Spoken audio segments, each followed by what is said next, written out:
2387, fixing the term of office of barangay officials and members of the SK to 5 years, amending RA 12232, and for other purposes, Senator Escudero. Referred to the Committees on Local Government and Finance.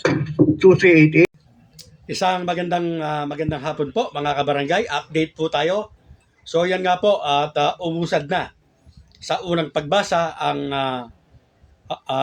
Senate Bill number 2387 nito pong si Senator Chis Escudero. So naka-repair na po ito sa Committee on Electoral Reforms para po pag-usapan. So nakaguhit po dito or naka-score yung gusto po ng postponement. Mga kabarangay, yan po yung sinasabi ko na kapag nagkaroon po o umusad ito pong bill na ito ni Senator Chis Escudero ay talagang may kalalagyan po ang postponement. Aminin po natin at sa hindi, yan nga po at nandyan na nga po siya sa committee level.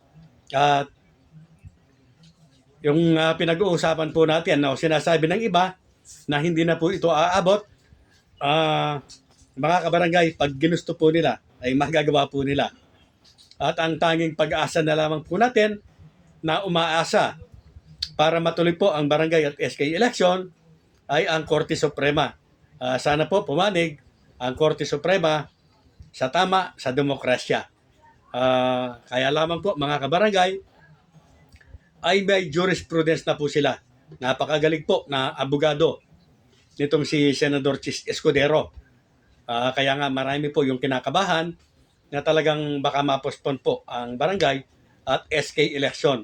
At isa pa po ay na-elect siya bilang member o vice chairman po ng Committee on Local Government ng Senado.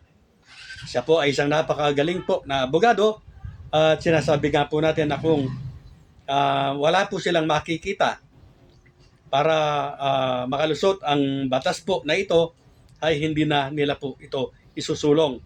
Kaya lamang po mga kabarangay, ayan nga po at nasa committee level na, so siguro po ay may nakita sila para ito po ay maging ganap na batas na naman po.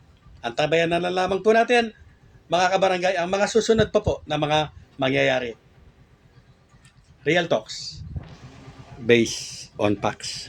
2387, fixing the term of office of barangay officials and members of the SK to 5 years, amending RA 12232, and for other purposes, Senator Escudero. Referred to the Committees on Local Government and Finance.